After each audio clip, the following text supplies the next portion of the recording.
سورہ یونس 11واں پارہ آیت نمبر 70 تک بات ہو چکی تھی. حضرت نوح علیہ السلام کا خبر نامہ قریش کے سامنے پیش کرنے کے لیے اللہ نے حکم دیا.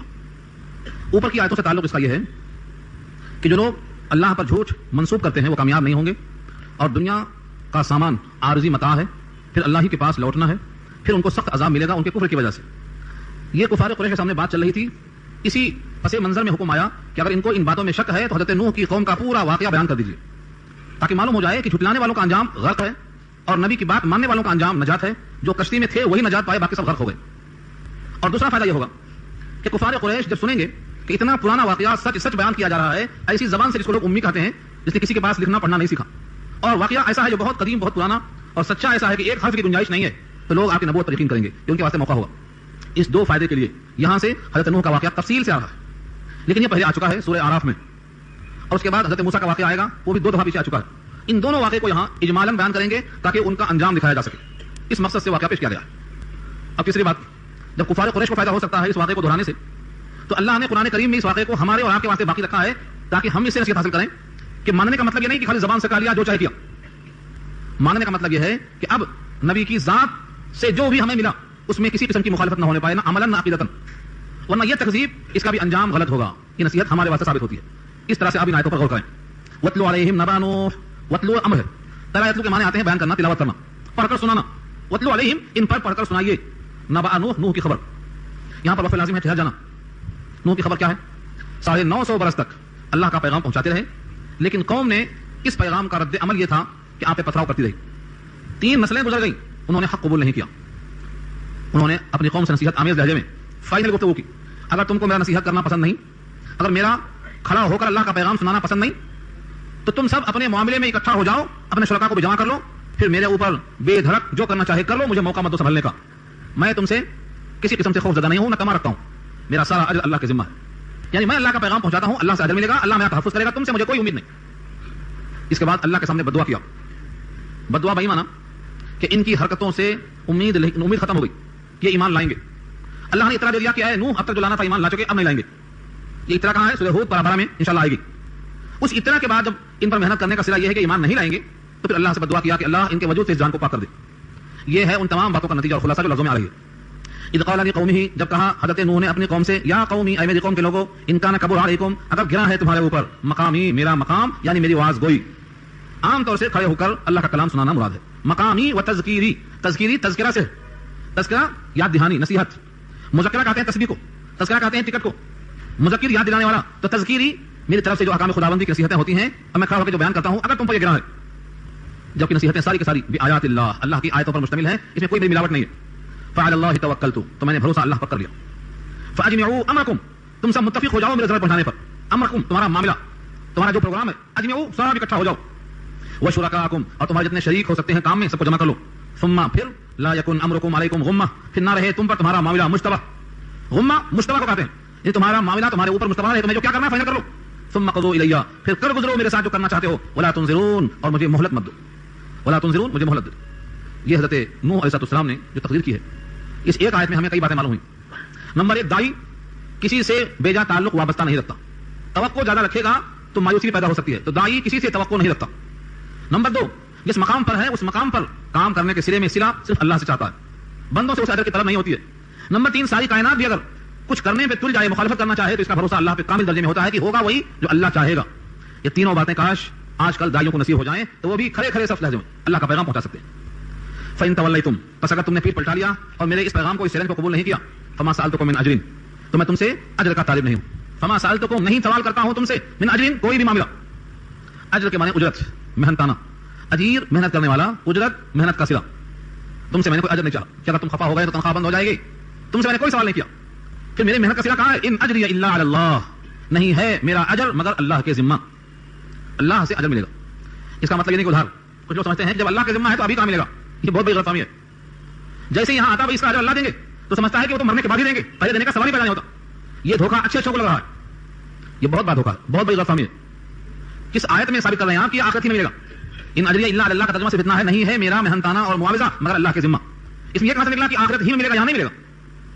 جبکہ قرآن نے کہا ہے ان لنا للآخرۃ والأولیٰ، آخرت بھی میرے پاس ہے, اولا بھی میرے پاس ہے, اور سکھلایا ہے ربنا آتنا فی الدنیا حسنہ وفی الآخرۃ حسنہ, ہمارے رب ہم کو بھلائی دیجیے یہاں بھی اور وہاں بھی. جب دونوں جگہ مانگنے کو سکھلایا ہے اور دونوں ان کے قبضے قدرت میں ہے, اور پچھلا ذکر بتاتا ہے کہ اتنی نعمتیں دی ہیں کہ اس کو ہم گن نہیں سکتے. ان تمام چیزوں کے باوجود ہمیں ان سے نخل ملنے کی امید ہے اور اللہ سے ادھار. ایسا نہیں ہے, اللہ قادر مطلق ہیں, جہاں جیسی ضرورت پیش آئے گی آپ کو ویسی مدد آئے گی اللہ کی طرف سے. ہر موقع پر اللہ کی مدد آتی ہے. اس پر واقعات سنائے تو بہت واقعات ہیں, نبی صلی اللہ علیہ وسلم کے ساتھ, صحابہ کے ساتھ, تابعین کے ساتھ کتنے واقعات ہیں کہ اللہ کی مدد فوراً آئی ہے. لیکن شرط یہی ہے کہ آدمی کو یقین ہو کہ اجر دینے پر اللہ قادر ہے. ہر نبی کو اجر ملا. ان اجر الا اللہ کا مطلب صرف اتنا ہے کہ میرا اجر اللہ کے ذمہ ہے, دنیا میں بھی اور آخرت میں بھی. چنانچہ انبیاء کرام نے بھی اللہ سے محنتانہ دنیا میں لیا ہے. حضرت سلیمان نے کیا کہا تھا؟ حکومت دے دیجیے, ایسی حکومت کہ میرے بعد کسی کو مناسب نہ ہو. دنیا میں حکومت دیا کہ نہیں دیا اللہ نے؟ اور کیسی حکومت دیا؟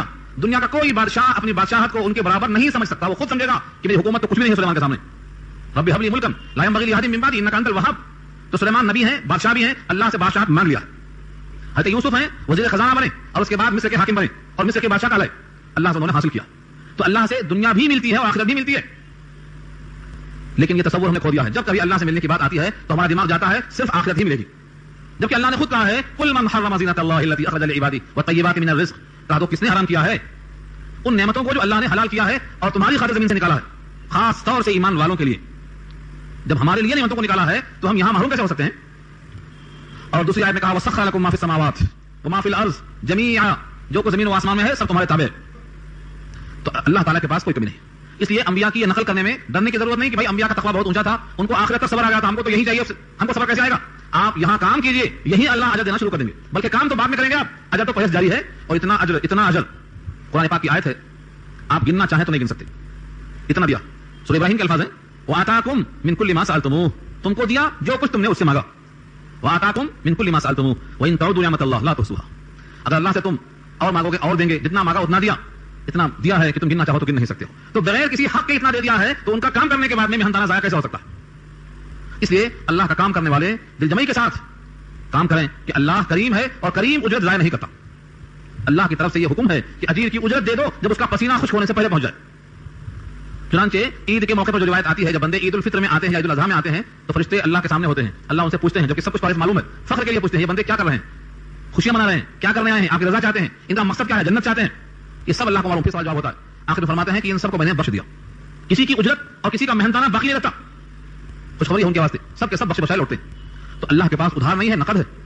یہ دماغ سے نکال دیا جائے کہ صرف آخرت ہی میں ملے گا, یہاں کچھ نہیں ملے گا. یہ بہت بڑا فریب دیا گیا ہے امت کے لیے, یہاں بھی اور وہاں بھی. ربنا آتنا فی الدنیا حسنہ. اور دوسری آیت میں تو اللہ نے وعدہ کیا ہے, بڑا صریح وعدہ کیا ہے. کیا وعدہ ہے؟ تم میں سے جو شخص ملا, چاہے وہ مرد ہو چاہے وہ عورت ہو, اس کی حیات پاکیزہ بنا کر دیں گے ہم. قابل رشک ہوگی اس کی حیات, اس کی زندگی اتنی پرسکون ہوگی کہ لوگ رشک کریں گے اس کے اوپر. من عمل صالحا من ذکر او انثى وهو مؤمن فلنحيينه حیاتا طیبہ. یہ کس کے لیے ہے؟ جو شخص بھی تم میں سے مومن ہو, عمل صالح کرے, چاہے مرد ہو چاہے عورت ہو, ہم اس کی دنیاوی حیات اتنی پاکیزہ بنا دیں گے کہ وہ حیات طیبہ ہوگی. حیاتا طیبہ, پاکیزہ حیات چاہتے ہو تو دنیا کی زندگی ہی میں امید رکھ کر اللہ کا کام شروع کر دو. اللہ کا کام کیا ہے جو انبیاء نے کیا؟ اللہ کا پیغام اللہ کے بندوں کے نام پہنچانے میں تعاون کرو. اللہ کے بندوں کو اللہ سے جوڑنے کی فکر میں لگ جاؤ. آج بندے اللہ کے ہیں لیکن غلامی اور بندگی بندوں کی بندگی سے نکال کر اللہ کی بندگی میں ان کو داخل کرنے کی فکر میں لگ جاؤ. یہ دین اللہ کا. وَأُمِرْتُ أَنْ أَكُونَ مِنَ الْمُسْلِمِينَ. اور فرمایا نوح علیہ السلام نے, میں حکم دیا گیا ہوں کہ میں رہوں اطاعت گزاروں میں سے. من المسلمین, میں رہوں اطاعت کرنے والوں میں سے. قصہ طویل ہے, میں اشارہ کر دیا. اب ان کا نتیجہ کیا ہوا؟ فَكَذَّبُوهُ, پوری قوم نے نوح کی تقریر جھٹلا دیا. کب؟ 950 برس تک محنت کے بعد. سوچو آپ کی عمر تو 100 سال نہیں ہوگی, 950 برس انہوں نے کام کیا ہے. بعض روایتوں میں ہے کہ 950 برس ان کی تبلیغ کا زمانہ ہے اور 40 سال کے بعد شروع کیا تبلیغ. اور بعض کہتے ہیں کل حیات ہی ان کی 1000 ہے جس میں 950 برس تبلیغ کے ہیں.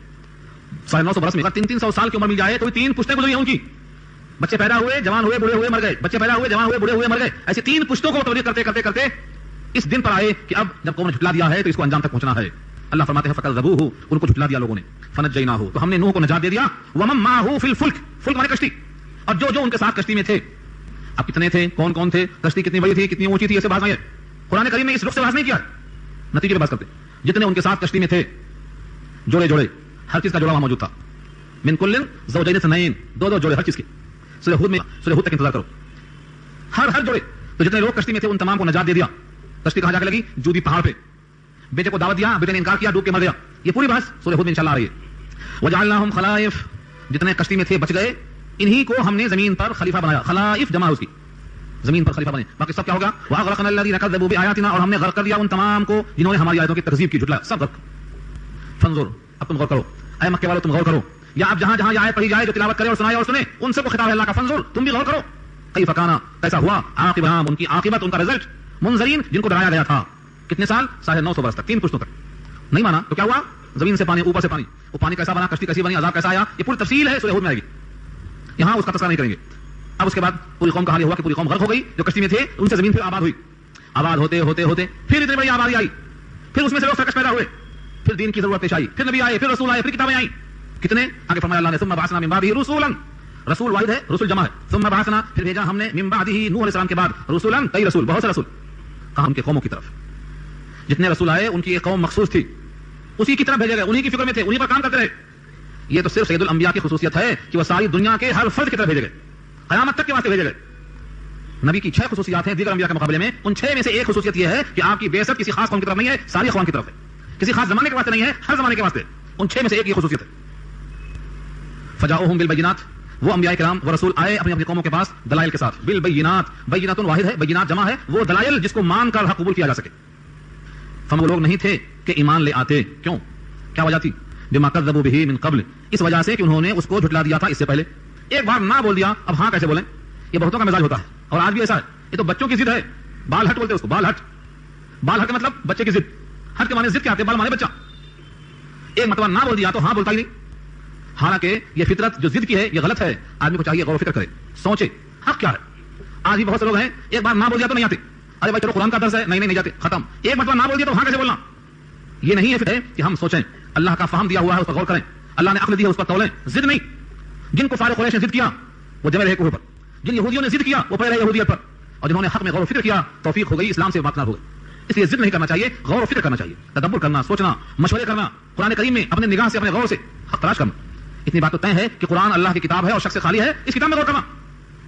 ساری دنیا کے انسانوں کا اتفاق ہے کہ یہ قرآن اللہ کی کتاب ہے اور حق ہے. آپ اس کا ترجمہ اٹھائیے, اردو میں, انگریزی میں, تیلگو میں, ہندی میں, ہر زبان میں آ چکا ہے. اب بھی ضد لے کے بیٹھیں گے, قرآن نہیں پڑھیں گے تو قیامت میں کیا جواب دیں گے اللہ کو. اس لیے ضد, اللہ فرماتے ہیں کہ انہوں نے ایک بات چونکہ نہ کہہ دیا تھا, اس نہ کہنے کی بنا پر پہلی بار انکار کر دیا تھا, اب ہاں کیسے کہیں. حقیقت پسند یہ ہے کہ آدمی کو تحقیق کر کے ہاں اور نہ بولنا چاہیے. فما كانوا ليؤمنوا بما كذبوا به من قبل, پس نہیں تھے وہ تاکہ ایمان لے آتے, اس وجہ سے کہ انہوں نے جھٹلا دیا تھا ان آیتوں کو اس سے پہلے. اولے والے میں ایک بار جھوٹا کہہ دیا, اب شرم آتی ہے کہ اس پر پھر ہاں کہیں, ڈر ہے اس کے اوپر. كذلك نطبع على قلوب المعتدين, ہم ایسے ہی مہر لگا دیتے ہیں ان کے دلوں پر جو حد سے آگے بڑھ جاتے ہیں. تو یہ خوش ہوتے ہیں کہ ہم اپنی ضد پر قائم ہیں. اللہ فرماتے ہیں یہ ضد پر قائم نہیں ہے, یہ ہماری مہر لگی ہے, ہل نہیں سکتے. تو جب کبھی ایسا موقع آئے تو سمجھ جانا کہ اللہ جس کو ہدایت نہ دے اسے ہدایت کوئی دے نہیں سکتا, اور جس کو اللہ ہدایت دینا چاہے اسے کوئی روک نہیں سکتا. فرعون کے گھر میں موسیٰ کی ہدایت آسیاب پر چل گئی, لیکن حضرت نوح اور لوط کے گھر میں ان کی بیوی ایمان نہیں لائی. اللہ کی مرضی ہے. تو ایک مرتبہ ایسا کہنے سے نہیں, بار بار سوچنا ہے, ورنہ دل پہ مہر لگ جائے گی. جب انسان حق کو نہیں مانتا, نقطہ لگا, پھر حق نہیں مانتا, پھر نقطہ لگا, یہاں تک کہ قبول حق کی صلاحیت سلب ہو جاتی ہے. اسی کو کہا گیا ہے نطبع علی قلوب المعتدین, ہم دل پہ مہر لگا دیتے ہیں. جس طرح سے چھری زنگ آلود ہو کر پڑی نکمی ہو جاتی ہے, پھر دینا پڑتا ہے, ایسے دل کرامت نہیں رہ جاتا. اس لیے ہمیشہ استغفار کرنا, اپنے ایمان کو تازہ کرنا, درود شریف پڑھ کر اللہ کے نبی سے قربت اختیار خیر و خیرات کرنا, اللہ کا کلام پڑھتے رہنا اور سمجھنے کی کوشش کرتے رہنا. جب دل میں خیرخواہی اور محبت کے ساتھ قرآن پڑھیں گے تو راستہ کھلے گا انشاءاللہ. پھر کچھ رسولوں کے بعد حضرت موسیٰ کی باری آئی. فرمایا ثم بعثنا من بعدهم موسیٰ وہارون, پھر ہم نے بھیجا بہت سے رسولوں کے بعد موسیٰ کو اور ہارون کو, الی فرعون وملئہ, فرعون کی طرف, اس کے سرداروں کی طرف, بآیاتنا, ہماری آیتوں کے ساتھ. آیتیں کتنی تھیں؟ 9 نشانیاں تھیں. حضرت موسیٰ اور ہارون کے ساتھ 9 نشانیاں تھیں. ان 9 کو لے کر پہنچے, لیکن انہوں نے بھی ایک مرتبہ نہ کہہ دیا تھا, اب ہاں کیسے کہیں. کسی نے قبول نہیں کیا. فاستكبروا, تکبر کیا انہوں نے, یعنی آیتوں کے مقابل میں خود فاستكبروا وكانوا قوما مجرمين, اور تھے ہی وہ مجرم لوگ. بھلا حق سمجھ میں آتا کیسے, جرم کرتے کرتے دل سیاہ ہو چکا تھا تو ان میں حق کی توفیق کیسے ہو سکتی تھی. وہ 9 نشانیاں کون کون سی ہیں؟ سورہ اعراف میں گزر چکا ہے. فارسلنا عليهم الطوفان والجراد والقمل والضفادع والدم, اور ید بیضاء اور عصا, یہ 9 چیزیں ہو گئی. ان 9 کو دے کے بھیجا, لیکن ایک بعد دیگر ہر عذاب پر فرعون اس کے حواری مواری وعدہ کرتے رہے, اب دعا کرا کہ عذاب ٹلا دو, اب ہم مان لیں گے. جب عذاب ٹل جاتا عہد توڑ دیتے. ہمیشہ یہ دعا کرتے, یا موسیٰ ادع لنا ربک, ادع لنا ربک, دعا کرو اپنے رب سے. لئن کشفت عنا الرجز لنؤمنن لك, اگر یہ عذاب ٹل گیا, فلما کشفنا عنهم الرجز الى اجل هم بالغوه, جب مدت مقرر تھی اس مدت کا قدم ہٹاتے یا اپنا عہد توڑ دیتے. ہمیشہ ایسا ہی کرتے گئے, 9 دفعہ موقع ملا ان کو. نتیجہ کیا ہوا؟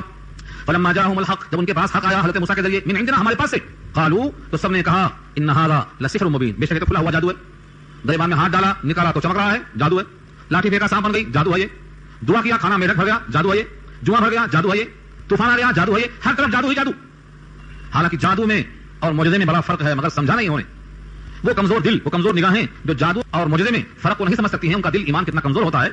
جادوگر باطل پہ ہوتا ہے اور معجزہ دکھانے والا حق پر ہوتا ہے. جن کو حق اور باطل کی تمیز نہیں ہو سکتی ہے وہ حق کیا پہچان سکتے ہیں؟